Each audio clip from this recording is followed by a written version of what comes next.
In the Gun, episode number 95. It's time to recap the victory down in Fort Worth against the Horned Frogs and maybe do a little reset here, look ahead to some things the team will be doing during this bye week. You are In the Gun. This is ITG. I'm Wesley Euler with the best teammates in the business. We got the signal caller, Jed Drenning, and the runaway beer truck down the sideline, Big Owen Schmidt. And as always, this episode of ITG brought to you in part by our friends at BetOnline, where the game starts. Headlines is always to get us started. And if you're watching on YouTube, hey, we get it. We love our audio listeners as well, too. That's important. It is a podcast at its core, right? But, you get a lot of cool bells and whistles if you watch the visual element of what we do on YouTube. Our guy Skyler, amazing stuff with the graphics. A lot of different just graphics, I guess is the word that I'm looking for, that we use in our videos. Well, you also notice that today Jed is wearing a pink t-shirt. It is the beginning of October. And Jed, we all know that the Breast Cancer Awareness Month, obviously in October, means a lot to you and your family and your wife. Yeah, absolutely. It means a lot. And I always start with this. I love the bagels at Panera. The ribbon bagels. That's where you start. They're hard to come by. My wife and my family, my mom, they all expect them. The first couple weeks of October as I'm out and about. And I'll tell you what, you better get by Panera early because they sell out early of their breast cancer awareness bagels. But yeah, it's cool to dedicate a month to create awareness for something that most people on some level are touched by. If you reach out, whether it's a first connection, a second connection, or a third connection, family, friend, whoever it might be. And it's afflicting people at a much younger age. That's what I try and create the awareness a portion of. My wife was kind of for a year and a half. She had this growing in her breast, and she was told, "Oh, it's fibrocystic breast disease. Just stay off caffeine." No, not so fast. They thought just because of her age, it was nothing to worry about. Little did they know she was 29 and pregnant with breast cancer. Right, so it's something to stay on top of. So first and foremost, mammograms save lives. Without getting preachy on a soapbox here. So understand the guidelines, be talking to your doctor, depending on what your age might be. Typically, 45 to 54 years old, you're going to be wanting a mammogram a month. Over 55, if you're of ordinary risk, it's going to be every other year. But if you have higher risk, you're going to start it earlier than that. So by all means, be talking to your doctor. Hey, when do I need a mammogram? When's my wife need one? When's my mom need one? When's my aunt need one? When's my sister need one? So just spread awareness like that. You can learn some of the risk factors. That's great. But it depends on who you are. It depends on the level of interest you take in this. But and then it's also cool to kind of share survivor stories because, I always tell my wife all the time, I was like, why they have survival rates? Because people survive, right? That's why they have these survivor rates, and survivor stories can kind of raise awareness in terms of what to look for and how did you know you had it and that kind of thing. So it's very cool that an entire month is dedicated to creating awareness about this disease, which, as we talked about, afflicts so many people, breast cancer. And so I just wanted to kick things off and do our little tiny part and trying to help create that kind of awareness. So yeah, absolutely. Have conversations, talk to people about it. Certainly make sure that the women in your lives and the loved ones in your lives are talking to their healthcare provider about whatever personal situation they might be in and what kind of role a mammogram may play for them. Well, Jed, I need to know, and well said by you. Great stuff, brother. And I'm so glad that you wanted to start with that and use what platform we have here to spread a message that I know is near and dear to your heart and so many others too. I need to know though, you got a little FaceTime on Saturday night on ESPN. The camera's catching you talking to Neil after the game, right? We had a couple of listeners tweeting us the pictures and everything. We were all laughing. Yeah, we sure did. You have a pink WVU polo that you're gonna wear on the sideline at some point this No, I need month? to get a hold of one. Otherwise it's just what I grab off the rack. That's kind of like this one. Sometime I don't even know where we were in the past, but I picked this thing up. And that's a very good question. I wouldn't mind doing that. There's got to be somebody out there who can make you one, or you got something going on. Hook me up with something. Yeah. You see the NFL, obviously, during October, the wristbands, the socks. Crucial catch, I believe the NFL calls it. Yeah. And, some people say, oh, I get tired of seeing this pink. Well, that's the point. You're supposed to reach the point that you do get tired of it. So maybe mention it to somebody, right? The word awareness means something. And again, there's other stories out there, and we got a lot of listeners. So if there's one person out there that's ready to rule it out as maybe nothing just because of your age or whatever it might be. That was us. That was us. So if we can catch one more case early enough to do something about it, absolutely. If you got a platform like this, we'd be remiss if we didn't do it. So sure thing. I like your idea, though. Love it. Well, we'll get on it. If anybody out there knows where Jed can hunt down a pink WVU polo, you let us know in the comments or on Twitter, wherever you get at us. From a cause that is near and dear to Jed's heart to a man who is not so near and dear to Jed's heart. Jed, you came in here all steaming and honked off and ready to talk about what James Franklin did out there in Northwestern this past Saturday. All right, Jed, get it off your chest. Speaking of chest, get it off your chest. What did James Franklin do this time? Now, I'm tracking the game as it's being played out against Northwestern. And look, we've given Penn State a lot of love because they earned it. They're a daggone good football team. In my estimation, yes, a top 10 football and team. Their fan base really loved our podcast, I tell you what. And they did. Sure. Yeah, they sure did. Great point on your part. But you know, dude, what are you doing? First of all, the touchdown was 6 seconds to go against us. We had our debates about it. I kind of like it because it's one more reason to hate you that's unnecessary. All right. I don't know if you're trying to chase Pat Narduzzi as the D-bag of the year among coaches in Pennsylvania. You're not going to catch him. So let's first establish that. You're not going to get our vote. He's got our vote going away running. But I tweeted out, I thought I was kidding, with 4 minutes to go in the game. Penn State, first of all, hats off to Northwestern because they brought it. That was a hard-fought football game, much closer than Penn State wanted it to be because he really seems invested in these style points like it's 1982, and the only thing that voters know about him and his football team is the score the next morning in the paper. It's not. You're not going to have an impact on the committee. All you're doing by trying to run up the score with these late touchdowns is earning a reputation as a guy who tries to run up the score with late touchdowns so people can't trust your scores when they see them. But what happens is 4 minutes to go in the game, they score to go up by 3 touchdowns in a game that really didn't feel like a 3-touchdown game. And I think that Penn State and Franklin kind of sensed that too. So I put a tweet out, just half joking, at least I thought I was. Hey, if Penn State gets the ball back, what are they going to try and do to score again? And I put some gadget play by Auburn on there, double reverse pass or something. Little did I know that Penn State was going to get the ball back, up by 3 touchdowns against Northwestern. And with 2 minutes to go, run a gadget play to try and score. And they did score to go up by 28. You're not impressing anybody. You want to do that? Do it in the first half against a team like Northwestern. You're not impressing anybody. Now, I still, Wes, and I'll say this, when we traveled back from the TCU game, we had crazy arrangements. You and I both went through that this weekend. We couldn't land in Bridgeport, even though half of us were parked in Bridgeport. We landed in Pittsburgh because of the fog in Bridgeport. So we landed in Pittsburgh at 4:30 in the morning, got on a bus. The bus took us to Bridgeport. We got to Bridgeport at 6:30 in the morning. So I finally got home at 8:30 in the morning. Well, one of the first things I did to entertain myself and to wake myself up on my drive home, I plugged my phone in. I hit YouTube and I listened to the audio of Pat Narduzzi's excuse making after the loss to Virginia Tech. I can't help myself. It's adult content. It's adult content for guys like us. Absolutely.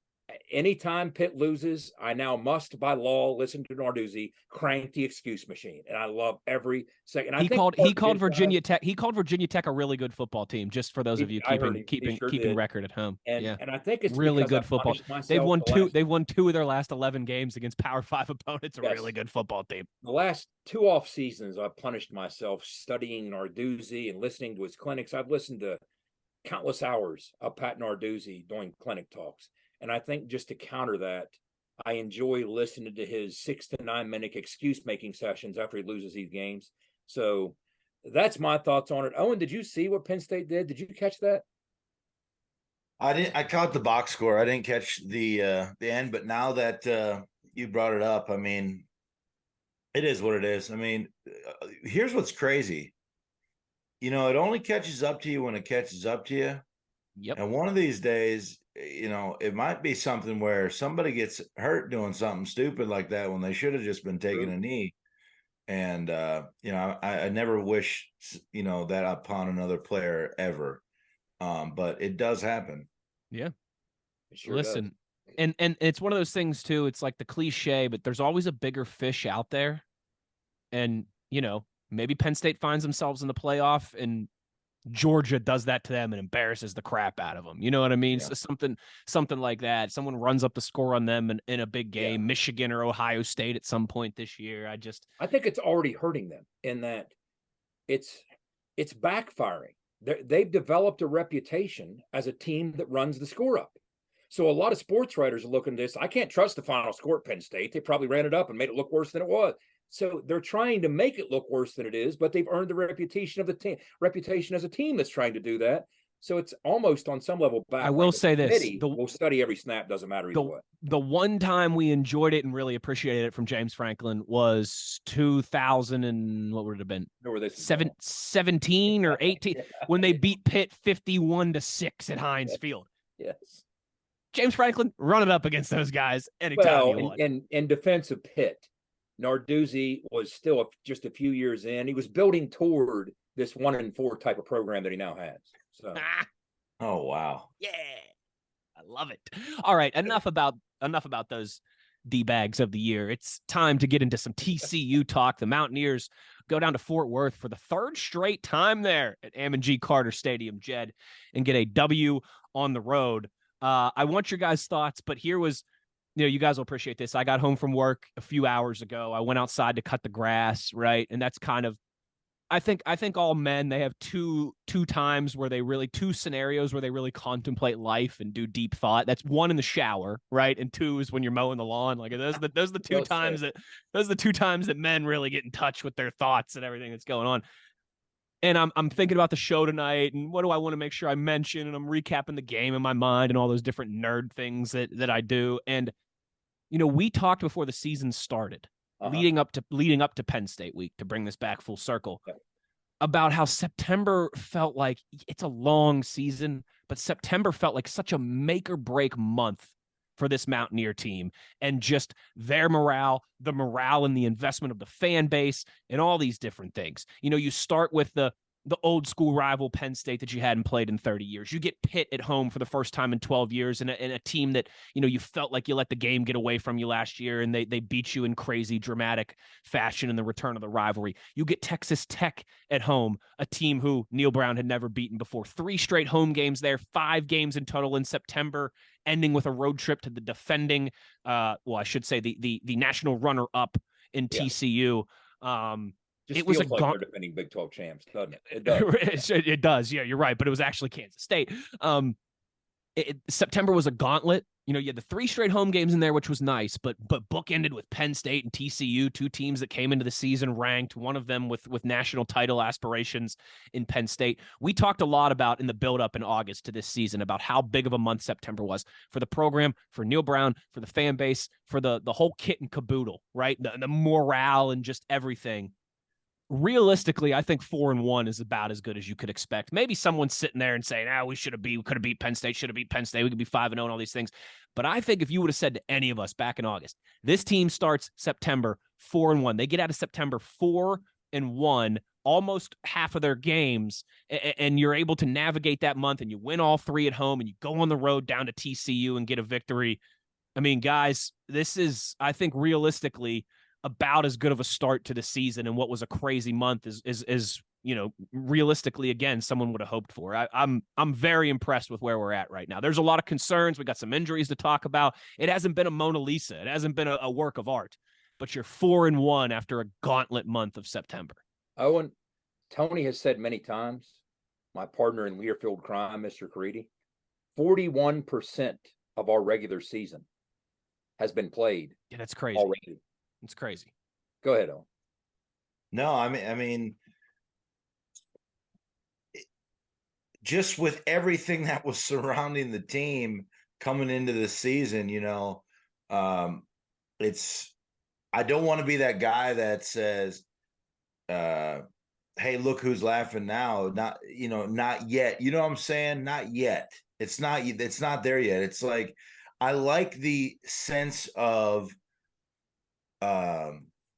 feeling scared, like when we play, because that's the mentality I feel like an underdog goes into with each game. Not so much scared, you're prepared, but anything's possible. Anything could happen in the game, but we've been getting it done.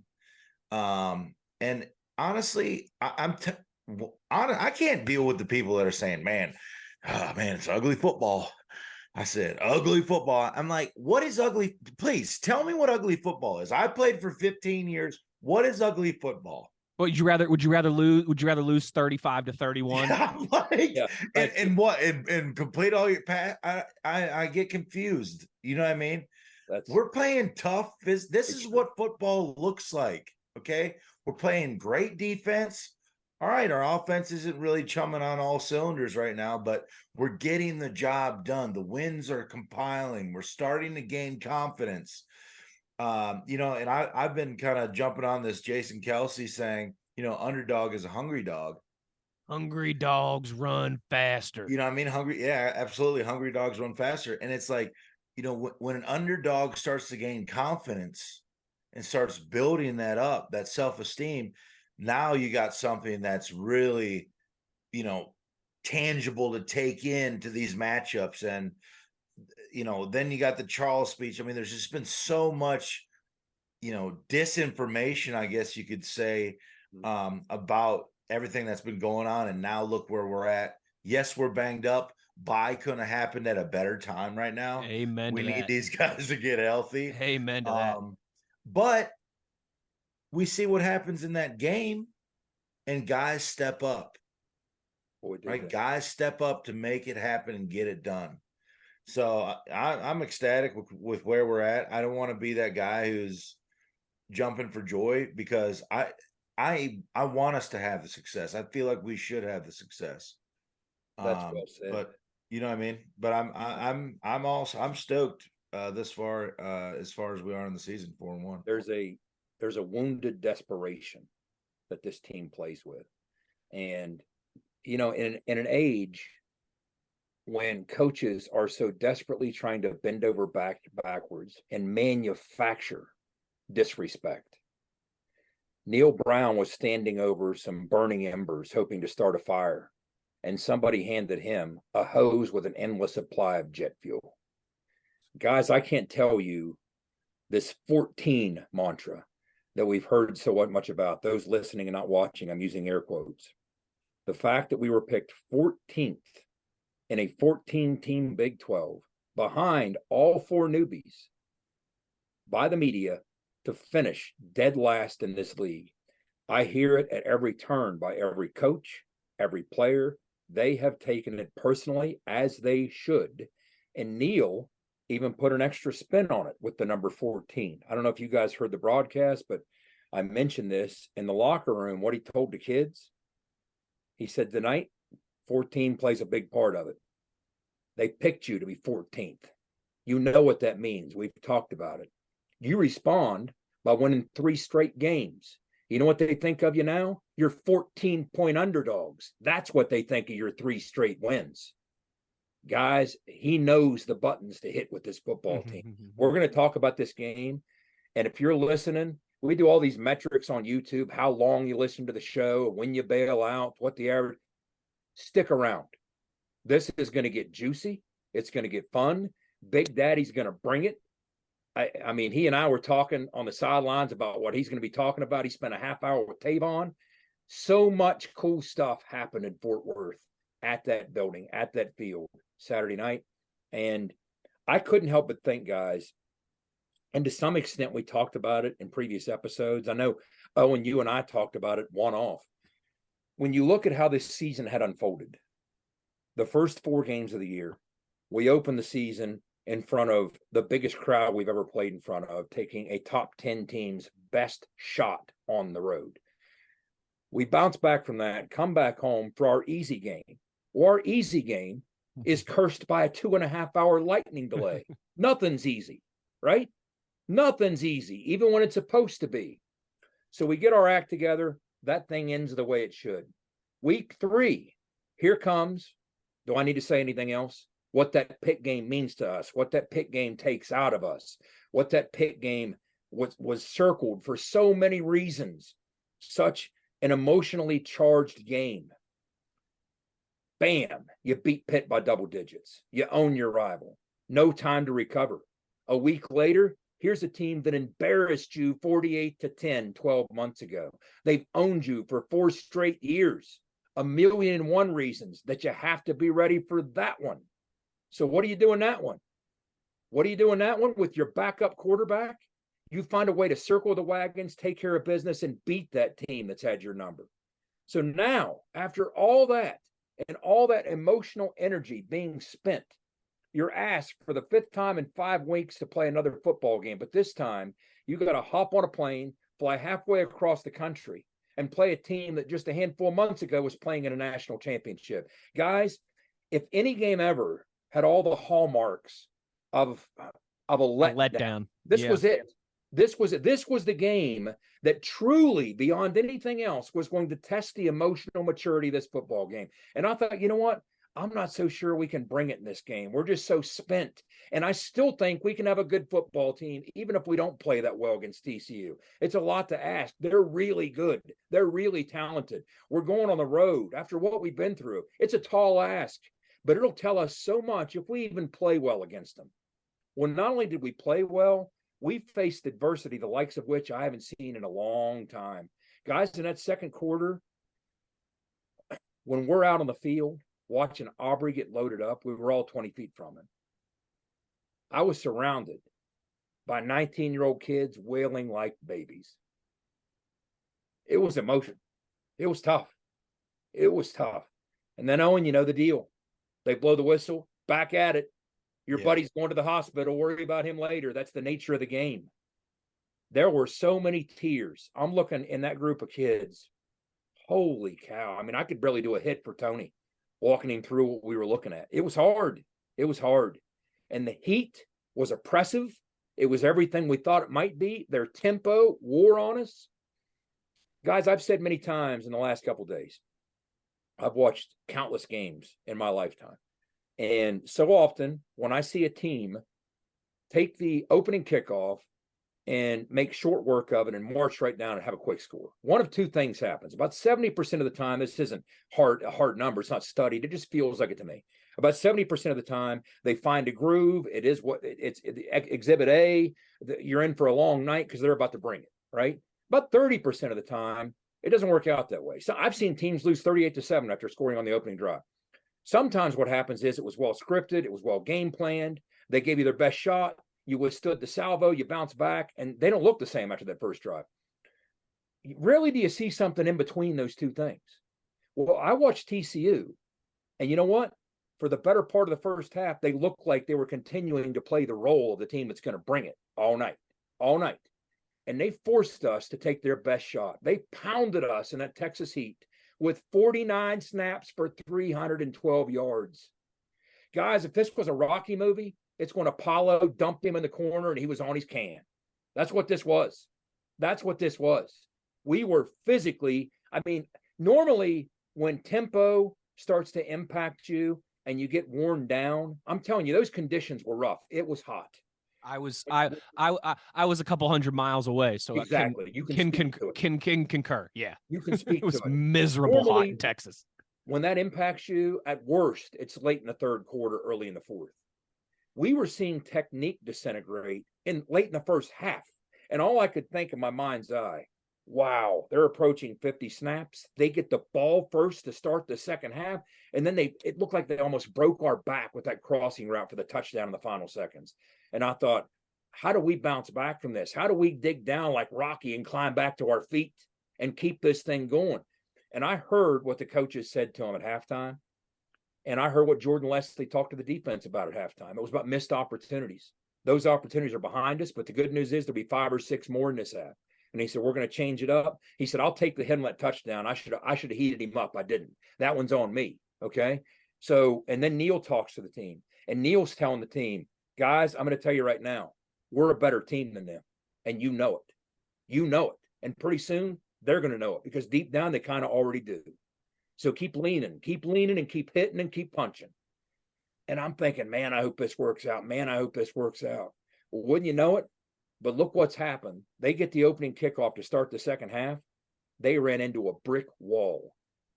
After 312 yards on 49 snaps in the first half, we were gashed. We were tanked. We were beaten. We somehow, and this number shouldn't live in the same universe of the numbers that I just gave you. 49 snaps for 312, first 30 minutes of the half. Third quarter, we outgained them 129 yards to 1. They had 3 feet of offense in the third quarter. I can't count on two hands. I can count on two hands in my life the times I've seen an offense held to a single yard in a quarter. And I'll promise you, the rest of the games I saw that happen, and the rest of the game, of the times I saw it happen, didn't look like the rest of this game. It looked nothing like this. Somehow, some way, they dug down with their emotional leader, the defensive captain, Aubrey Burks, in a hospital across town. They found a way to dig down, and guys kept dropping. Whether it was Trey, whether it was guys cramping up, they kept dropping. Owen, I'm telling you, that felt to me like the teams that you played on, the teams that I was fortunate enough to play on, the tough badasses that surrounded me, the tough badasses that you were one of, that surrounded you. It felt like that. I mean, I told you on the phone yesterday, and I hate to go on about this, but I'm fired up, guys. I told you yesterday, Owen, what it told me about the team. You know the most telling moment or experience I had on the whole night Saturday night? Late in the first half in the second quarter, I think it was cheap, but Wyatt Milam gets his eye gouged, and he got it gouged bad, okay? And Big Daddy will tell this story too when he comes on here.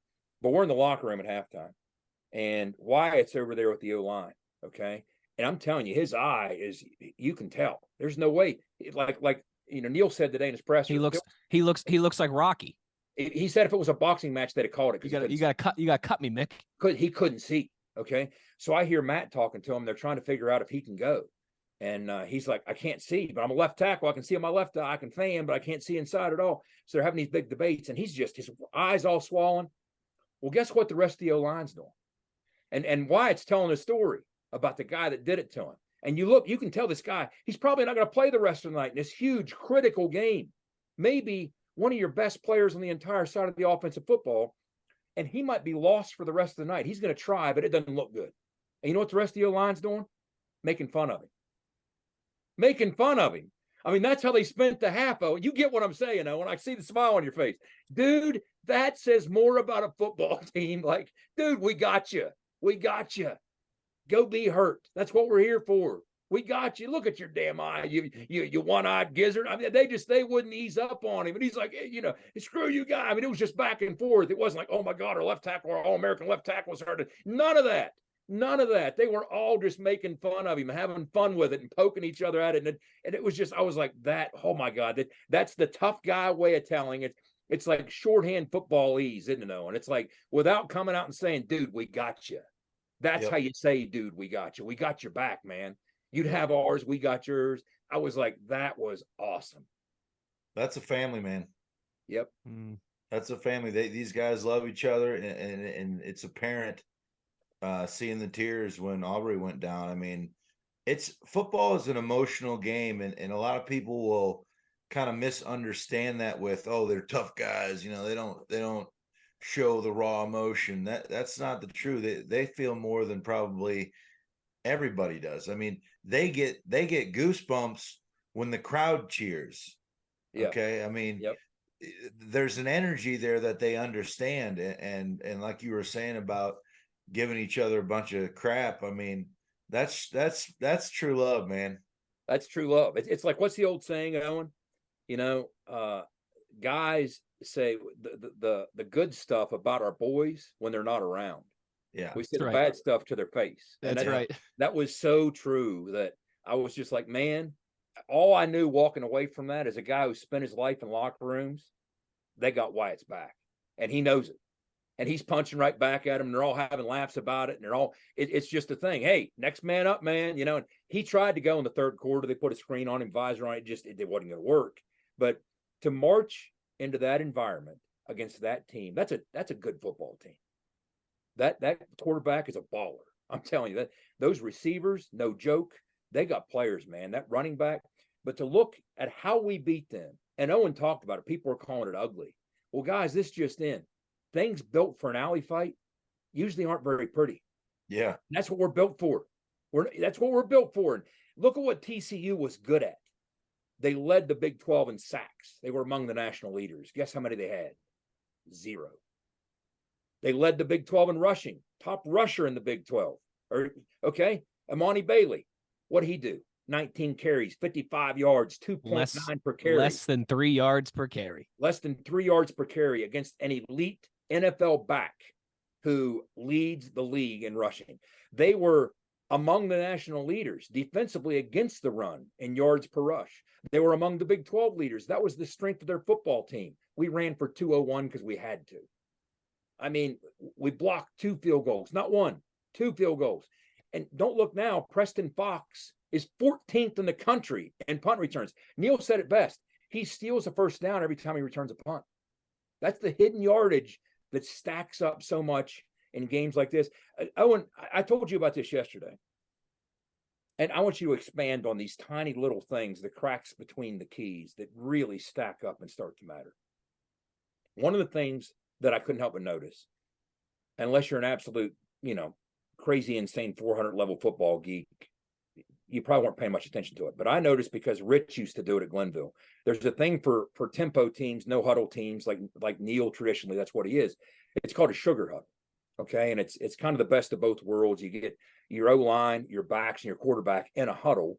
By and large, your wideouts don't need to be. They're formationally kind of ready to go where they need to go. We were running more sugar huddle than we typically do. And I couldn't help but notice that. And it seemed to be having an impact on TCU defensively. You couldn't articulate the why. So in the post game, I asked Neil, I said, I couldn't help but notice the sugar huddle. What was going on? Well, we kind of noticed that we got a sense through the week, and it was confirmed early in the game, that a lot of what Gillespie does is he makes his calls based on not just your personnel, but your setup and your formation. So if we could reduce his time to make his call from a full 40 seconds down to 12 to 15 seconds, he's pinched. And you know what? Early in the game, we weren't doing that. Yeah. When did TCU play its best defense? Early in the game. Tiny little things like that to give yourself the slightest of advantages. Owen, that's the tiny kind of little things that most people don't even pay attention to that add up to make the difference in a tight football game against a good team on the road. Yeah. And the details win the games. All those minute things. And when you think about, here's what's crazy, man, the adjustments we made from the first half to the second half were money, absolutely extraordinary. Absolutely. Right. And it's those little things that those guys get together. It's a speech. It's a thing Jordan said. It's a thing Neil said. It's a confidence you give your players. It's the what was it like at halftime? Was it more relaxed? Was it?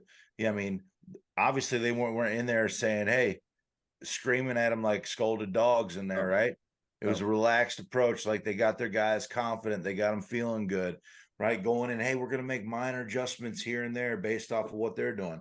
All that stuff plays a huge role. And like you said, Jed, to somebody who just watches the game, and I'm not saying that they don't know the game of football, but like you said, a 400 level IQ football guy is going to notice things like that. And I guarantee that was something I didn't even know. So as soon as you said that, I'm thinking to myself, well, man, that makes a ton of sense, because now you're cutting that in half, and that play sheet of his went from here to now I got to suck it down, and this is all I can cut. This is bread and butter off of what I know right now, instead of being able to give him the time to look at all that stuff to make those adjustments.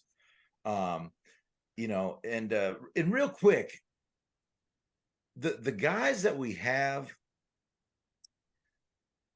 it's hard for me to go unnoticed, is the amount of toughness these kids have, man, is unbelievable. It's right insane. Now. It's unbelievable.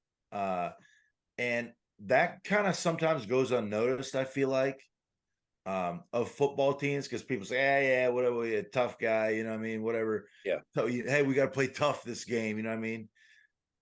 But you're seeing that really take shape and happen. Yes, man, mentally. Mental tough. Mental Football players are all man. physically tough, right? Yeah, mental exactly. toughness is what separates you, though. It's like, you see guys, they're banged up. They're still out there. They're still making plays. They're doing what they can for the team. And it's just, you're starting to see their personalities and that toughness really start to develop onto the field because they're in these bar fights. And it's really starting to, it's a tremendous thing that's happening. And a lot of teams don't have that. Yeah, everybody lifts the weights and conditions, but up here is a whole different ball game. Oh, and it's endearing, isn't it? Yeah. Like people around the country, people around the Big 12 are saying, wow, this team really wins ugly. I think we're all looking at it like it's amazing. It's a lot of fun, isn't it? Yeah. Like, guys, I don't think I'm breaking any news here, but the last 4 years, this WVU would not be 4-1 through what they've navigated the first 5 games. We just wouldn't. No. We'd be 2-3, maybe something like that. We're averaging. I mean, you think about against FBS teams. That's what I mean. And Jed, you think about we're 120th in the country in passing offense. Army's 117th. Right. I saw you tweet that out. That's insane. You're not winning the turnover battle. You can't throw the football. Every game you found a different way to win, right? I mean, maybe Duquesne quarterback. Oh, by the way, for 2 of them. Duquesne was the game where, okay, you aired it out and kind of threw the ball around the field a little bit against a lesser opponent. And then you're right, backup quarterback from almost the jump from your second drive against Pitt, and you still find a way to grind that thing out, to force turnovers, to run the football. And then against Texas Tech, Nico again, bad weather conditions, all these things. You're able to lean on your defense. You're able to make just enough plays on offense to get it done. TCU, the special teams element. Guys, when was the last time that we could really point and say, yes, special teams won WVU that football game? When was the last? Special teams for a decade have been a disaster going back to Dana. They lose us games like LSU when you had all the momentum in the world, and then you let them take a kick back to the house. At one point in Dana's tenure, he wasn't even. We had 4 muff punts in 3 games, something like that. Dana wasn't even putting a dude back to return punts. That's how dreadful our special teams were at one point. To block 2 kicks, to have Preston Fox doing what he's doing, to have Ollie Straw doing what he's doing. To me, I'm sorry. People who say it's, we're winning ugly, but who cares? We're winning. No, bump that. We're not winning ugly. It's beautiful. It just all depends. Beauty's in the eye of the beholder, right? And we haven't seen WVU teams win games like this since the Rich Rod era. I mean, we won a lot under Dana and had some great years, right? But it wasn't like this. This is scratch and claw and knock down, drag out in the alley, like you were saying, and punch you in the mouth and just find a litany of different ways. And I'm sorry, that gets me going too. Now I'm fired up. It's been so much fun. And you're winning a different way each week. Like I've heard people say, well, you got to do this. You're not doing this well enough, or that well enough, or this well enough. If you want to go from being gritty to good, or from being tough to good, you got to do that. I'm like, September. Okay, first of all, we've played 5 games. Please, within the parameters only of the games we've actually played, and not the ones we haven't. Will you define good? 4-1 is good. Now, if you want to jump off, well, we won't win a game doing this, we won't get a game. Enjoy yourself. Go be miserable on your own. Okay. We've played 5 games. That is our frame of reference. That's what we have to draw from. I'm going to hit something real quick, and then I want a quick conversation with you because we got to get to Big Daddy here. He has some good stuff. We haven't even mentioned the impact of what happened behind center last week.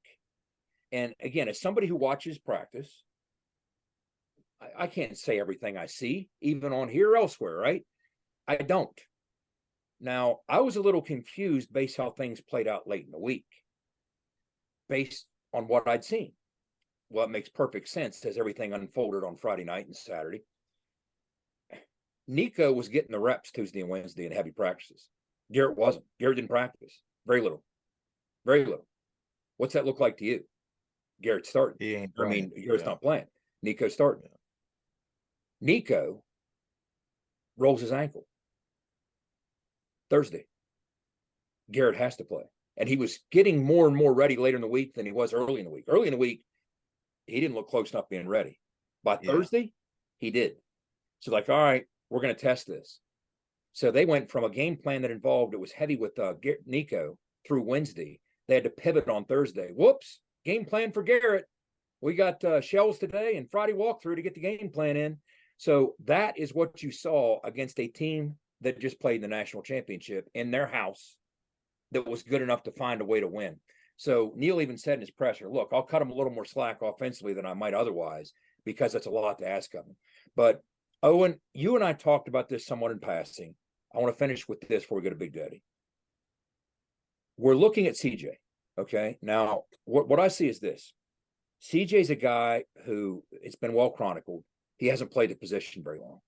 And when you don't play the position very long, there's a certain part of being a running back, certainly, and to some extent a quarterback, where you spend your life training your body to take a certain amount of hits. Your targets, the two biggest targets in the offense are the running back and the quarterback. So when you play from a young age, working your way up, whether it's against preschoolers, middle schoolers, high schoolers, you're learning to take hits. And in the case of a running back, you're learning to take those hits between the tackles. So now all of a sudden you're thrust into the college level and you're saying, hey, you're a running back now, even though you've never been through that part that like Owen had been through, growing up, playing the position, taking those hits. Okay. So I'm looking at this from a baggage standpoint. Right now you're seeing CJ, and I know he was exhausted. He was literally at halftime laying down to rest. He was on the sidelines at times laying down to rest. And those shots between the tackles, this is what I want you to talk about, Owen. It's the football version of boxing body shots. Boxers don't take you with body shots to knock you out. They hit you with body shots to wear you down and fatigue you. That's what between the tackle running is. It takes a man to do that, okay? Well, right now, CJ, all 240 of them or not, he has 86 carries. We're about to go into uncharted territory with him. He finished the year before the injury last year with 87. So he's about to go somewhere he's never been as a college running back, as a feature back. Owen, talk about the impact that has, how you learn it. What must that be like for somebody jumping right into college? 22 carries the other night, a lot of them between the tackles against a physical defense. He's at 86 now on the year. Nobody can explain that like somebody who's been through it like you have. Yeah, I mean, and like what I always say, I mean, when you don't hit in practice and stuff like that, you're not getting you're not building that callus, right? Football, when you're in football shape, it's not you can run and you're strong. It's your body being able to take the punishment that it's about to take throughout the entire year. Yeah. And obviously, CJ is he's not the same runner that I was. It's a different realm. You know what I mean? He's obviously more athletic than I was. But he's a big back. So naturally he is going to be a downhill runner. Because he doesn't seem hurt, Owen. He just seems worn down a little bit. Like, yeah. And here's what I'll say, when you're running between the tackles, if you ever watched me or studied my film, I was a 2 hands on the ball guy, shoulders down. I'm expecting to get hit. I'm expecting to take the shots, and that's what's going to happen. Sometimes and I'm not saying that he doesn't understand that. I think he does. He just also he's carrying this team on his back right now. He's thinking that he has to be the guy to get it done. And he's done very well at that. But with that kind of pressure on yourself, and it's a lot of responsibility. You're trying so hard to make plays. You might be a little reckless with the body. So, and like you said, he's already reached his max from what we did last year with him. So he's about to go into another, another 80, 90 carries, maybe more, who knows? So like I said, great time for the bye.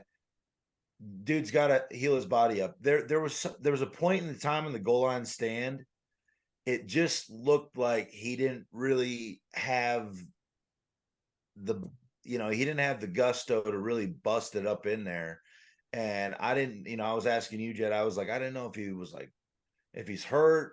I get it. He's tired, right? I'm sure he's wore out. I mean, he's a big dude, man. He's not hurt, but that is the most tired I've ever seen him. I think. Yeah. And I'm not saying he's hurt, but what I'm saying is that stuff starts to accumulate, right? Yeah.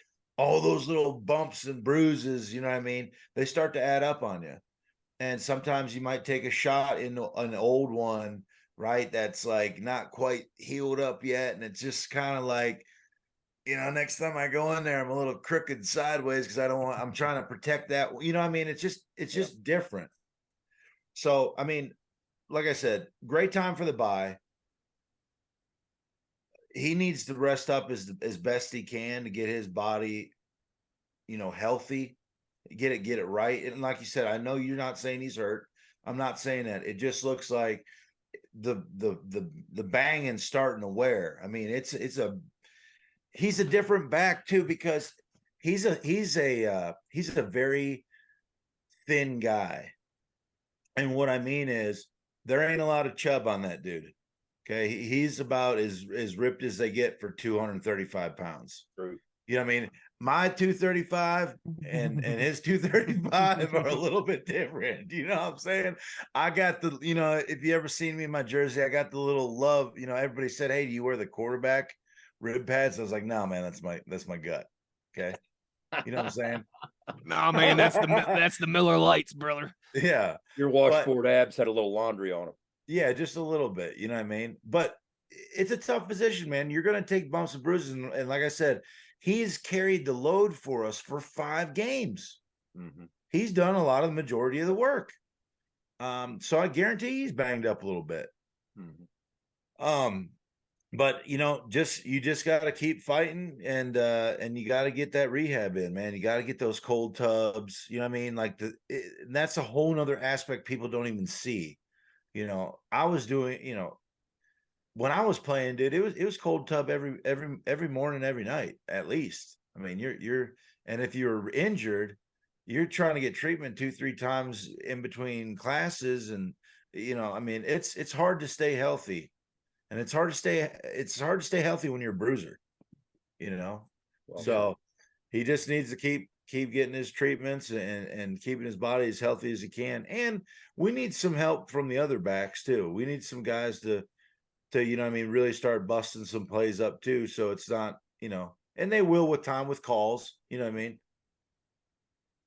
you got what, only 2 games in the next 21 days. It's good time to have some reset, like you said, bye week. And certainly a Robin to CJ's Batman emerging in the backfield, I think would go a long way. That's a good breakdown there by Big O. Get some cold tubs, get some rest, get your treatment, and let's gear up for the second half-ish of the season. 5 games down, 7 more to go. We do need to get to a break because our guy Big Daddy is waiting on us. We'll have more on that win deep in the heart of Texas with our big what's his tagline? Handsome, tubby man of gold, Sean Mariner on the other side. You are in the gun. Nobody supports the blue and gold Mountaineers like Toothman Ford. With over 20 NIL deals and counting, Toothman Ford continues to rally behind our student athletes. And it's time we rally and support the dealer that supports the Mountaineers. Not only does Toothman Ford offer the best prices in the state on pre-owned, their never over MSRP campaign on new Fords guaranteed to save you thousands. Drive with pride all season long, knowing you're supporting the dealer that fuels our Mountaineers. Toothman Ford, where cars cost less, in Grafton and at toothmanford.com. For more West Virginia Mountaineer football content, be sure to follow us on Twitter @InTheGunPodcast. For nearly 20 years, Fortis has been the nation's leader in providing guaranteed roof performance programs for commercial buildings. Fortis offers roof performance solutions that feature extensive initial and ongoing reconditioning for commercial buildings as an alternative to traditional replacement, with long-term performance guarantees that are backed by global leader Lloyd's of London. Fortis offers a comprehensive range of roof performance management programs that provide financial security, extend the life of our customers' roofs, and make a significant impact on ROI. Fortis is currently improving performance and increasing ROI for customers at more than 4,800 locations, with more than 140 million square feet protected, including many Fortune 500 companies that have turned to Fortis to save money, gain financial certainty, and extend the life of their existing roofs. Fortis has helped customers save more than $520 million in capital roof replacement costs for an average ROI of over 250%. To learn more, visit fortis.us.com. Fortis, roof performance and financial certainty guaranteed. Let's go, Mountaineer fans. You're tuned in to In the Gun with Wes, the Runaway Beer Truck, and the Signal Caller. Back in the gun here now. It's time for our favorite weekly feature, our day one. No new friends on this show. Only one friend. Well, that's not true. We got a couple friends, but our main friend, number one on our top 8, if this was still the MySpace era, is Sean Big Daddy Mariner, of course. Hi, everyone. Sean, buddy, real quick before we get into this, a thank you to Toothman Ford for presenting this episode of ITG. As always, we know cars cost less in Grafton. Big shout out to our guy JR. Sean, it was hot down there in Texas, brother. I mean, I was like 200 miles away from you guys, which in Texas is nothing. That's like a drop in the pan and how big that state is. I tell you what, you guys have to grind it out Saturday. You had travel delays. We both had travel delays. But all is well that ends well in a victory, right? What was it like down there at Hammond G. Carter? I was worried. Seeing weather reports going in. Like your fat buddy was worried. We get out there. I get there about 2:30. It is hot. There is no cloud cover, so I stayed inside as long as I could. When the team gets there and we start to go out on the field, the sun had dropped behind the stadium, so the field was shaded for 3/4 of it. Thank God. Completely different ball game. Heaven on earth. I didn't have a problem with cramps all night. Funny you say that too, Wes. We actually had our women's soccer team was in Houston to play Sunday. One of our GA for the digital creative team drove from Houston to come shoot the game and then drove back directly after the game to then cover the soccer game at 1 p.m. God bless. Like I told you guys, I thought about renting a car and making that drive. It's $3.15 each way. It's close to 8 hours round trip. Who am I kidding? The way I would have been driving to get there in time for kickoff, I mean, I would have been late. Now, in hindsight, it would have probably been worth it, but I would have gotten like 3 hours of sleep and then had to work a full day with my NFL responsibilities. But yeah, I mean, we landed in Houston, and the first thing I thought was, holy crap, I hope those boys are hydrating for tonight because it's got to be about the same weather. Getting off the plane is always such a beautiful gut punch wherever we go because it's always like, oh, nice Morgantown weather. Obviously, the plane's climate controlled and pressurized, and then you get out, and it's the Texas sun and oh, Jesus, God in heaven above. Yeah, and it's not July or August. Like, it's the end of September. October. It's buddy, when I got on the plane in Pittsburgh, it was like 60 degrees outside. And then we land in Texas and it's 95. Shoot me in the face. Real quick before we get into this, because you guys will be in Houston in a couple weeks. If you're looking for a unique experience, the Maple Leaf Pub in Houston. Okay. Where are we talking? Are we downtown? Downtown. Yeah. Okay. Not far. I mean, it's maybe less than a 10-minute Uber ride from Houston's campus. So not far at all. You guys know me. One, I'm fortunate to travel a good amount. Two, much like our friend the beer truck, I like to have some soda pops and enjoy myself and have a good time. Mm-hmm. The Maple Leaf Pub in Houston, top 5 favorite bar I've ever been in my life. It was opened by a Canadian guy who moved to Houston 20 years ago. It's a hockey bar in Houston, Texas, where they don't even have a hockey team. It is so bleeping cool. It's got like the billiards, it's got the dart rooms, it's got all the old school bar elements. But Sean, look at me. Sean, hit me. Sean. I'm locked in right here. The booths are penalty boxes. Oh, shut up. Like boards, plexiglass, everything. The booths are penalty boxes. It was so they got all the Canadian beers, Labatt and Molson and all that on draft. Food was great, environment was great, million TVs, like I said, dart area, pool tables. Any Mountaineer fans making the trip to Houston this year or in the future, Maple Leaf Pub, I promise you it's worth your time. Big Daddy, you went to Hard 8, right? Hard 8, big time. Okay, here's what I'm going to do. I'm going to segue into you. First of all, the reason I wasn't there, I mentioned it to you.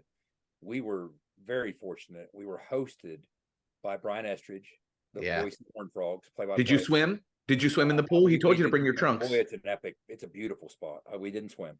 Elvis was there, their sideline reporter, his wife, Brian's wife was there. Landry Burdine, friend of the show, their analyst. That's right. Landry is a friend of the show. Yes. Landry his boy had a game, so he couldn't make it. But boy, it was 3.5 hours of just incredible tomahawks. He has a smoker / grill. Did I text you this, Owen? It's part of an oil pipeline that was built in 19. They tore apart the pipeline and they sliced a piece of it to make a smoker out of it. You talk about heavy. Built it was probably 1/2-inch steel. Incredible. We had venison as an appetizer. We just hooked us up. We were sitting around telling stories. And, Dwight was there, Tony was there, and Tony's talking about his dad. And of course, his dad's from Calabria in Italy. And, a lot of mafia, fear growing up in Calabria. And he wondered, these people follow me to Western New York. And so there's those stories going on. Well, Elvis, their sideline guy, is from Mexico, from Chihuahua. Okay. And he starts saying, Tony, the stories you're telling remind me of cartel stories. And he said he played free safety for Gary Patterson. And he said, I remember my sophomore year, like 20 years ago, I was at practice. And of course, my family's back in Mexico. And he said, they called me off the practice field, the staff did, and took me into the building in the middle of practice. And he said, what's going on? I said, you got to come in, you got to come in. Well, they put me on the phone, and my mom was on the phone freaking out because the cartel had called her and said they kidnapped me and they wanted ransom or they were going to end it all. And he's like, Mom, I'm fine. He said, it took me 10 minutes to convince her that I'm fine. I was at practice. You talk about crazy stories. Jeez, but that was the entertainment for the evening, guys. This was an awesome evening. But that's awesome. I didn't go to Hard 8.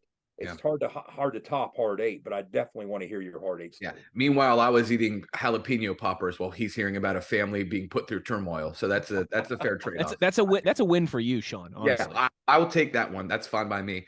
Wes, I like that you told me that because your fat buddy is the one. The week of the game, I always send out a very long email to everybody that's going on the road trip with us. Here are the restaurants.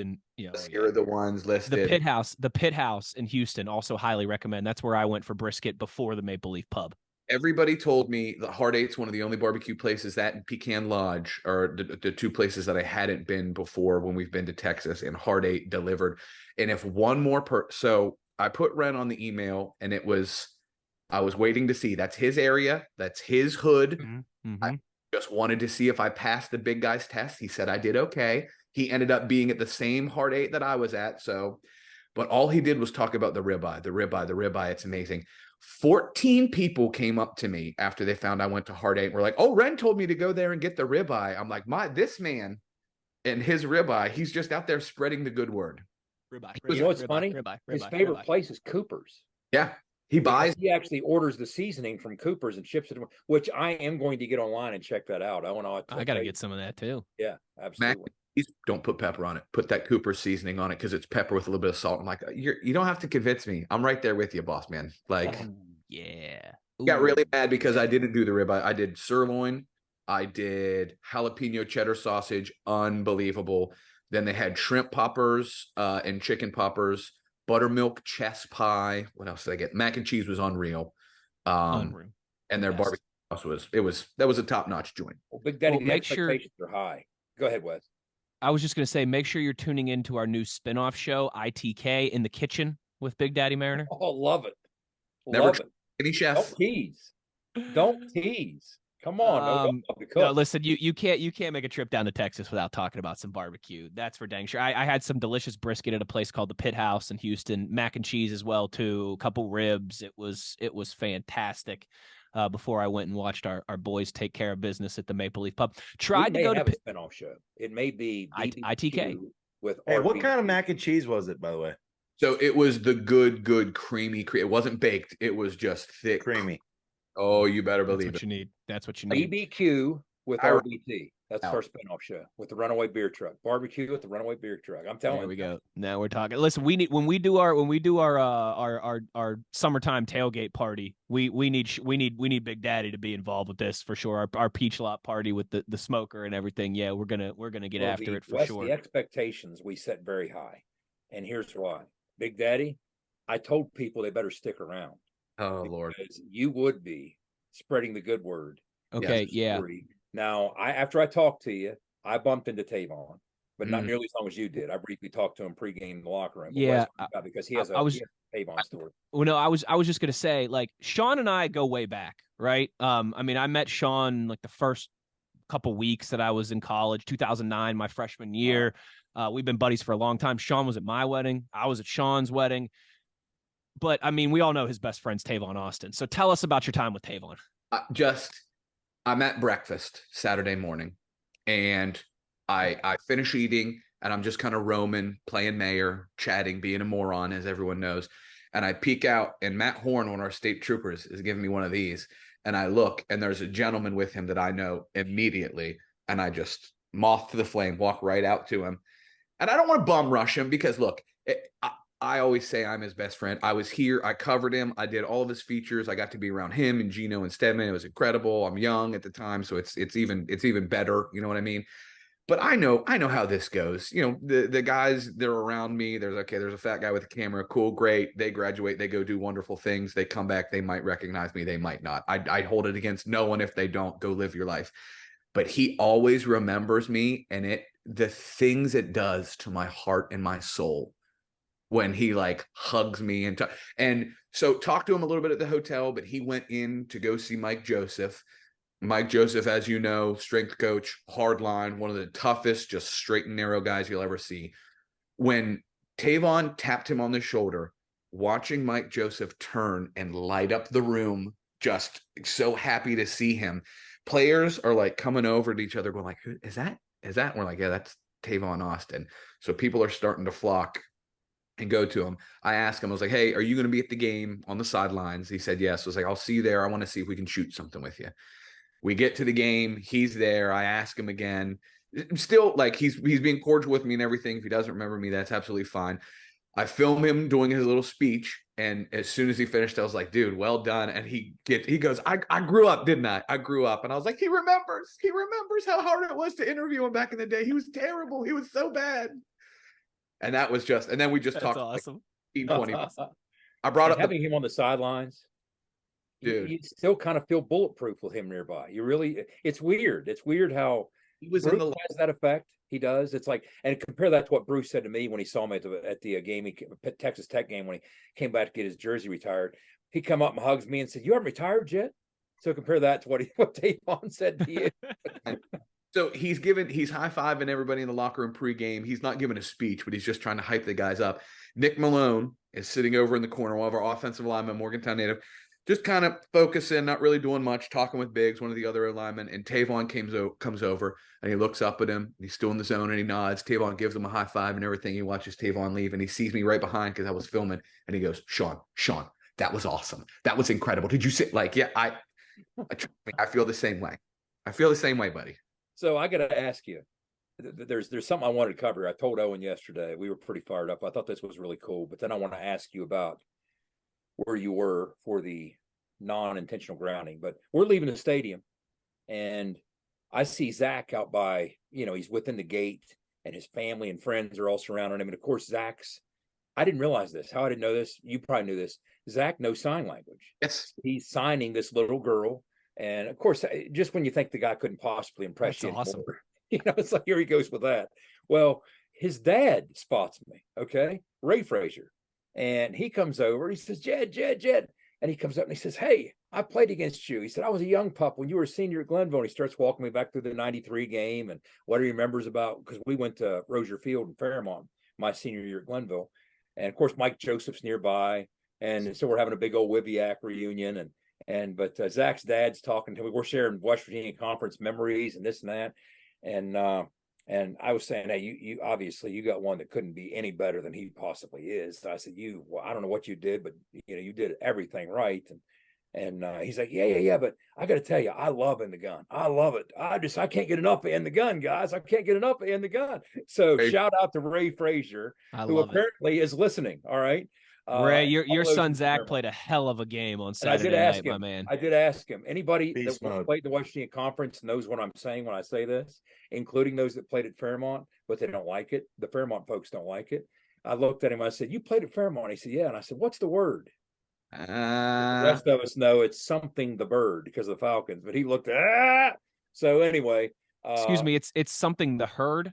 Okay. Yeah, our version, but Ray will be. This is where he's yelling at his radio right now as he's listening. It is either Zach's brother or cousin, I think, that has a bit of a hearing disability because Zach came to me his freshman and said, "Sean, is there any way you can put closed captioning on all our videos? I have a family member hearing impaired," and I was like, "Oh, okay, yeah, well, awesome." We've got just what a kid he is. Just what a good dude. That's how an incredible football player, and even more incredible person. So now, one of the key moments in the game that seemed to drag on forever. I mean, I do remember during the review, of Hudson Clement's touchdown that was called back, which we ended up not scoring on at the end of the third quarter and the early fourth. Garrett's standing in front of me and he's having fun arguing with the field crew. Yeah. And we're watching the replay on the monitor. And during the whole timeout, he's screaming, look, his knee's not down, his knee's not down, his knee's not down. And the guy running the yardsticks is arguing with him. Look at it, his knee's down. And of course, he's a Fort Worth guy. So they're going back and forth and back and forth. So the call gets overturned, no touchdown. Well, the guy comes up to me when Garrett's back on the field and says, I told you to want a touchdown. I said, sir, everybody in this stadium, except number 6 and maybe even number 6, knew his knee. But when the incompletion that Chandler Morris, Sean Martin sacks Chandler Morris, or so it appears, he flicks the ball. It was one of the crazy plays we'll remember for years. Flicks the ball somehow off his back downfield. I put an image on Twitter because so many people were asking me, how was this not intentional grounding? Well, I put an image that included from the coach's cut where the ball was hitting the ground, where the 2 closest eligible receivers were.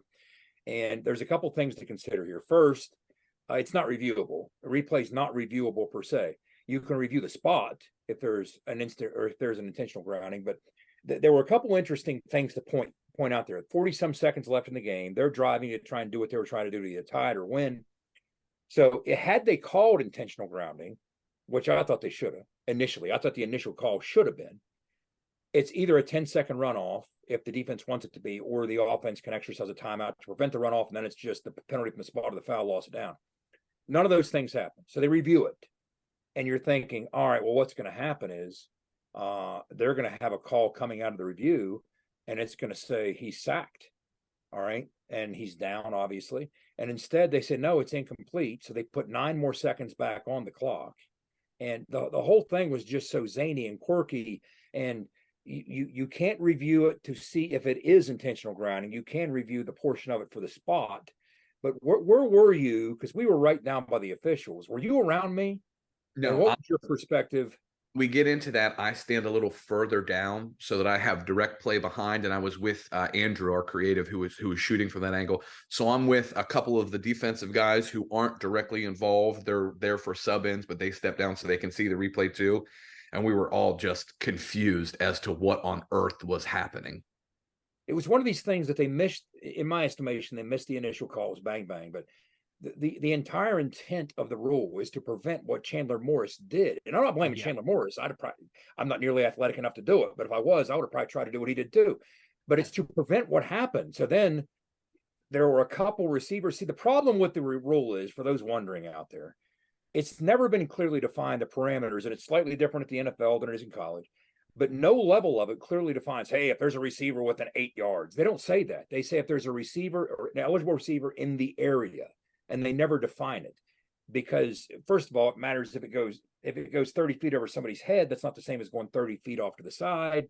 So there is a tremendous amount of judgment involved. But guys, when you were sitting at home, did you see it any differently than what Big Daddy and I did? What was going on with what you saw?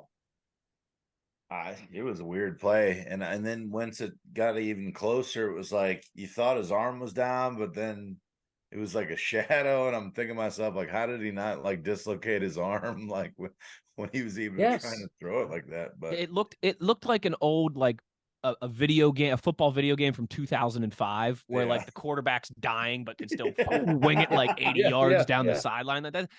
Listen, by the letter of the law, Jed, and I thought what you posted on Twitter, honestly, was like a fair, you posted the screenshot and where the wide receivers were and everything. By the letter of the law, I think you could easily say, okay, like, I guess technically it wasn't intentional, but in the spirit of the thing, like, that's intentional grounding. I don't care how close the wide receiver, he's chucking the ball up as he's so caught up in. Well, he obviously was desperately trying to get rid of the football, but did he get lucky enough to have a receiver around? That's not the rule, right? And it makes it more complicated because it's not clearly defined. And there is all this judgment, but I guess there has to be. Silver lining. What is the first thing that Sean Martin said in the post-game press conference? He said it to me on the field. 90 seconds later, Sean, I interviewed basically the entire defensive line after I interviewed Neil on the field. And the first thing he told me was they took my sack away and I was mad. If they call it a blockhead field goal, I don't know if we get sack on Chandler Morris officially, and then they took it away 90 seconds after it happens. So what ends up happening? I love it. Daddy, I'm supposed to interview Neil and a player when we win. Yeah. So what happens is I'm asking Montoro where Sean is because Sean blocked the game winner, right? Well, guess Big Mike hears me, Big Mike Lockhart hears me looking for Sean. He's like, well, I blocked one too. And I said, well, there's no rule against me doing both of you. You stay here too. So then Toby sees me with Big Mike and Sean, and Toby's like, well, hey, I want into some of the action. I said, well, then get over here. So I got all three of them after I interviewed Neil. I'm interviewing the whole D-line on the field. When I've never done that. That's awesome. Mike blocked the first one, he came over and found my camera and just went nuts. Eddie V, that sweet, beautiful angel Eddie V. Mike's just going, I told him I was going to block it. And Eddie V in his beautiful Finnish accent goes, he told me and he did it, like right in the camera. So I'm done. That's who told me it was Mike. I asked Eddie V. I said, who was it? Who was it? Because you never know. We always got to ask the guys coming off the field. And he said, it was Mike. It was Mike. So Mike sits down and he's just up, right? Sean Martin comes over and he's like doing this. And I'm thinking like, oh, he's just trying to calm down. They're going to have to get back in. I turn around 30 seconds later and he's still doing that. They're getting into a fight. They're just verbally going. Sean's going, I blocked it. So calm down. And then they're going at it. So then Mike, go get one. And then as soon as he did it, Sean went right to Mike at the end of the game. That's awesome. If you're rewatching the game after the field goal was blocked, look for Neil Brown. That's all I'm going to say. No. It's a tough scene. Neil was not happy that we were chasing that football. Yeah. Let it go, boys. Let it go. I got to tell you what, we talked earlier, Sean, before you came on, about just the mental toughness and the togetherness of this team, and how like you just look at how each game has been almost a completely different story, and they've won a plethora of different ways with different quarterbacks and with special teams and with run game and with defense. But that whole together, and I said, Sean, and I think you'd probably agree with this, like in years past, this team wouldn't be 4-1 right now. They'd be 2-3 or something like that. That defensive line might encompass that, man. Just those guys are such a unit. They're so deep. They compete with each other. They root for each other. And man, that's something that is such a strength of a football team. To have so many defensive linemen that you can trust, that can make plays for you, that's something we haven't had in a long time either. So Aubrey gets hurt, and it's scary because we don't know what's going on, right? And same thing with CJ last year. Like I hate those situations. And one of the reasons I hate it the most is I'm watching the guys, and Tyron Bradley is upset. That's his guy. Hershey McLaurin is tough. Those are his guys. And I know it might not be my place, but Hershey comes off, and I'm like, I'm trying to hug and console. Like I'm trying to be there for these guys. But as soon as they get to the huddle, they're all going, this is for two. This is for two. What's the first play that happens after the defense takes the field? Tomey, sack, stands up, just holds it up. Like instantly. Just flipped it right away. It was incredible. And not trying to make this the Zach Frazier podcast, even though Mr. Frazier would be very excited. Sean Martin gets banged up a little later in the game, right? Comes off. They take him in the tent. He's absolutely fine. Obviously, he comes out, blocks the field goal. Zach is walking down towards me, and he's looking. He looks at me, and I just give him a nod. He goes, "Where's Sean? Where's Sean?" I said, "Martin, he's good. He's back out." And he goes, "He's back out? I wanted to come check on him. I wanted to make sure he was okay." I'm like, "Yeah, no, buddy, he's good." And he turns around and he walks off. Go ahead, Sean. No. It's offense, defense, special team. They all care about each other. They're all checking each other. They're tight. We talked about what happened at halftime with Wyatt's situation. What was impressive to me was the job the staff did against an up-tempo team, still finding a way, when you look at the snap counts of that D-line, to get them ending the night within their snap count target distribution. I mean, listen to some of the breakdown. Eddie V, 49 snaps, most on the D-line. Big Mike, 44. Sean Martin, 42. You get down to Tomey, 28. Fatorma, 21. Jalen, 17. It's not as easy when the other team's going tempo the way they did. But I'll say this, Shauna, you hit on something. When we were all out on that field, and it was like the whole sidelines emptied onto the field 20 feet from him, right? In a weird way, just in a real world, personal experience kind of way, not even a football high and low kind of way, it had nothing to do with it. But the most personally moved I've ever been on a football field, that was in the top two. Watching those kids and just what we heard and what we saw out of the reaction of his teammates, it made me feel the only thing that I've been around, and this is to some extent apples to oranges. Fortunately, with these injuries, we now have even better news than we thought on Aubrey. Okay. Mm-hmm. He might, in fact, have a shot at Houston. We'll see. Don't put the cart before the horse, but it's not long term. It's none of the things we initially feared. Thank heavens. So let's first establish that from an injury standpoint, he's been cleared and it's none of those things. But I remember being at Rutgers the year that Eric LeGrand suffered the injury. And we were the game at the end of the year that in a wheelchair, he led them down out of the tunnel and onto the field. And I was standing there next to him and I saw his team. It took me back to that. Yeah. It was just, wow. I mean, the reaction of those kids was so real, so raw. It hurt us. It hurt us. And it's difficult to describe what we were seeing or feeling or experiencing, much less what they were. But Neil and the guys said it post game. That's one of the most emotionally draining games you'll ever see, because not only do we have that happen to Aubrey, and then we've got players kind of going down along the way. Then Trey happens at the very end. And Trey on that cart is writhing in pain. Like, again, we got good news today. Surgery went well. His mom was there. Thank God. All that stuff. But how they were able to bounce back, you only do that when you're close as you are. And you and the other players around you know, okay, we're going to do this for them. We believe in each other. We support each other. And that's CJ's boy. CJ's boy's Trey. They grew up together. They've known each other since they were 3 or 4 years old. And not only that, but CJ's reaction to Aubrey. Mm-hmm. You know, I mean, all those kids were going through a lot. Jed, you were talking about the defensive line and the snap count and everything. When they're driving at the end of the game, and they had a couple of plays where they strung together, I was watching Eddie, and Eddie is just toast. He's torched. He can barely get down in his stance, but as soon as they snap the ball, he's moving. They had that little incomplete out of bounds. The ball had not touched the sidelines, and we got 3 fresh guys going in just to sub in so that we can get them. And then what happens? They're the ones at the end of the game that come in and block the field goal, because it was the Mike, Eddie, Sean line, hot swap. They've got a little bit of juice left in them, and then you see what happens. I couldn't help but notice in those critical final snaps, you had late in the game, you had the sack by Lee. Mm-hmm. Okay, and this tells you a lot about the leaders of this football team.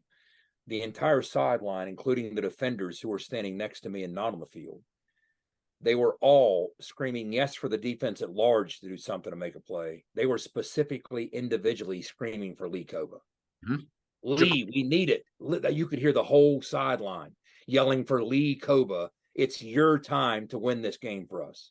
Mm-hmm. And I was like, wow, that's powerful. You know what I mean, Owen? That's when you're doing that, that says a lot.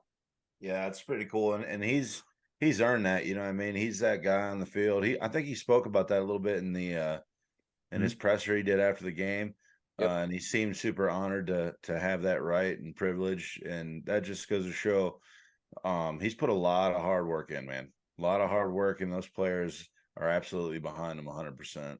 No, they all have. Again, I mean, Jed laid it out nicely at the start of this, from the emotion that was Pitt, right? And just 12 years of waiting for those guys to come back to Morgantown, the way everything played out last year in the renewal, the brawl, and then Texas Tech in your Big 12 opener, and a team that's beat the crap out of you in large. I mean, there were some close games in the last 4 years, but they beat you 4 straight times, and they beat the crap out of you last year. And then to go on the road in that heat, night game in TCU, jacked up crowd, all these things, good team, really good offense that our defense was going against. I mean, guys, that was, I think, the most, well, other than Pitt, I should say, other than the backyard brawl win, that was the most satisfied I was after a victory, I think, since the Will Grier Texas game in 2018. But for a completely different reason. I mean, the injuries on defense, on offense, just every reason to not win that football game. As Jed pointed out, over 300 yards of offense for TCU in the first half. And it's the theme of the first 5 games of the year. You just bleep and find a way, man. And like, I love these guys. Like, I get jammed up. Like, I get chills thinking about it, because the best team, not the best teams, the easiest teams to root for, I don't care what the sport is, the easiest teams to root for are the ones that embody your city, your state, your university, whatever the sport may be, right? I mean, in this team just embodies West Virginia, just hard nose, just grit, just together, and just scratching and clawing every single snap. Ranked finding a way. 49th Yeah, and 50th. They're 14. Right. Wes, I want to ask you something. Getting degraded by everybody before the season starts, and just because I think you're going to have a great answer to this question. Early last year, we started this podcast.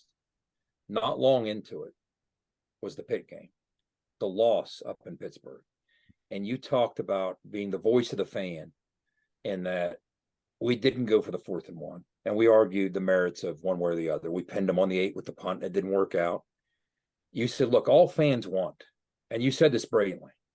You said all fans want are a moment, something to sink your teeth into and remember and chew on, a moment.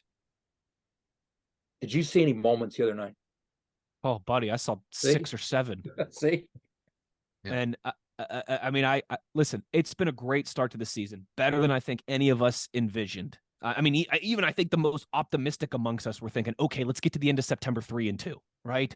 I mean, let's beat Pitt, let's get to 3-2, let's split those first Big 12 games, let's beat Pitt, let's get to 3-2, and then things slow down and let's see how it goes. And I don't care how it plays out the rest of the way, whether we end the season 10-2, whether we end the season 7-5. Like, I am so damn proud of this team, and it's been, man, like I said, I haven't had this much fun watching the Mountaineers in a long time. It's been awesome. They embody everything that you want them to be. Again, the best teams do that, right? The teams that really attach to it's why you still here in Western Pennsylvania 50 years later, you get all the nostalgia about the Steel Curtain, right? Because I mean, that was a team that embodied Pittsburgh at the time, steel and grit and hard nose and punch you in the math, right? Like that's what this team is. This team embodies West Virginia, discounted, trashed, talked down upon, all these different things, and just go out there and prove everybody wrong and find a way. And God, man, I'm getting fired up again. I'm getting emotional again. It's been so much. It's been so much fun. And I just hope it does continue. Again, I'm not naive enough to think we're dealing with a lot of injuries right now. Your quarterback's banged up. Your offensive line's banged up. Some of your best players on defense are banged up. I'm not naive enough to think there couldn't come a point at maybe this team loses a couple games in a row. But God, man, I hope they finish this off, because this could be a season that we talk about for a long time. And I don't mean finish this off like I expect them to go win a Big 12 championship and be ranked in the top 10, but like I really hope they keep this thing humming. They're gonna. I mean, maybe I'm wrong. I hope I'm wrong. They're not gonna go 11-1 this year. Like we're gonna lose at some point. But man, it's been so much fun, and I hope we're looking back in December and that this was the start of a really special year, not just kind of the peak of it. Agree. I think it can happen though, Wes. I think so too. You gotta boys. believe, brother. I think so too. Listen, the ESPN Power Index went from predicting us to win 3 games at the beginning of the season to now they're predicting us to win 9 games this season. So we're turning some doubters up a little bit into this feels like, into some believers. This feels to me, again, as somebody who did a crazy deep dive into Neil at Troy when we hired him. When Neil got Troy cranking, it felt a lot like this. It was ugly. It was almost all ugly. When you look at their biggest, the win at LSU was ugly. The win at Nebraska was ugly. So ugly, they're beautiful. This feels like that. It's not time capsule stuff. That's not who Neil Brown is. I think Saturday night was time capsule stuff. Yeah, absolutely. Hey, you know what time capsule stuff is? Winning. You win enough games, it automatically goes in the time capsule. You don't. I'm gonna tell my kids about how a few years ago we couldn't even put somebody back the field punts because special teams were such a disaster, and our special teams blocked 2 field goals to secure victory in 157-degree heat down there in 50 Texas. 50 years from now, I'll be telling about the team that gave up 312 yards in the first half in Texas heat and gave up 3 feet in the third quarter. That's what I'll be telling about. Gave up over 300 yards in the first half and gave up 21 points the whole game. I mean, shut them out in a second. Yeah. Again, guys, and this is not enough, because a lot of the guys that are on the roster now have been last year, 2 years ago, 3 years ago. if this game is last year, if this game's 2 years, we lose that game by double digits. I mean, they had every reason to get beat on Saturday night. Every reason in the world. Big Dad, you were in the locker room pregame. Yeah. Correct me if I'm wrong. What other pregame this year we've seen felt like that? That to me, there was one. See, I wasn't in the locker room for any of the home ones. Okay, that's right. It's true. Oh, well, I'll tell you, Pitt. Yeah. It had that eerie, quiet focus of yeah. Pitt. Telling you, like when they played the highlight video, normally the guy, there's a big hit that the guys are saying, everybody sat there quietly nodding their head the entire time Neil spoke. Everybody sat there nodding their head, and they just took the field, and that was it. Yep. And then they came back in 2005 when we ended up playing in the Sugar Bowl. There was a, you just keep going to the next game, and then you win it. And then it's like the next game's here again, and you win that game. And then all of a sudden you're like, shit, boys, it's the end of the season right now. We're pretty good. We're pretty good. We're going to a major bowl game. Yeah. You know what I mean? And that's just kind of how it goes, man. I mean, and they're not going to all be great. The story would suck if they were all blowouts.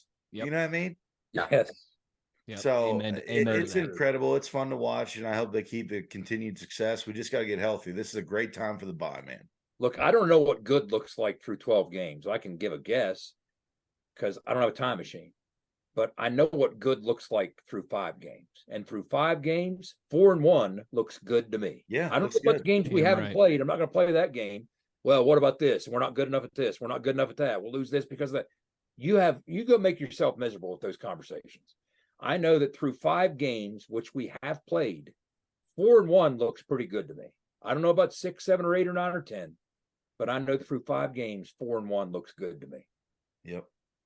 I haven't had this much fun watching a WVU team in a long time, and long may it continue. This has been a long episode, but man, I think we all needed it. This is great. This is what we in our short history of the podcast. Like, this is what we've been waiting for. 4-game win streak. Like, this is why you're a fan. And but with that being said, I think for all of us emotionally, for the team physically and emotionally, as Owen said a few times and pointed out the reasons why, great time for a bye week. Gentlemen, this has gone on way too long, but quickly, Sean, bye week plans? Taking a little Declan to some fall festivals? I mean, what are you doing? Columbus, Ohio. Gonna go get a little Legoland action, hit the zoo. Your old stomping grounds from your first post-college job. Trying to hit the old halls, catch up with some folks, go get some. What's the town center? Take a breathe. Easton. Yep. Easton. There you go. Okay. Easton. Yep. That's a nice one. Yeah. He took him out over the summer. He fell in love with Legoland. Let's go back. Love it. Love it. Well, folks, this has been a lot of fun. If you stuck with us this whole time, you're a real one. God bless you. Or you're Ray Frazier, right? That's right. Or you're Ray Frazier. You guys got to keep giving me these Zach Frazier stories because I already the combine is 5 months away. Yeah, 5 months away till I'll be in Indianapolis for a week I already cannot wait to talk about Zach Frazier to everybody at the combine. I can't freaking. By the time I leave Indianapolis, he's going to be a top 10 pick. That's how I'm going to talk this guy up so much. I love it.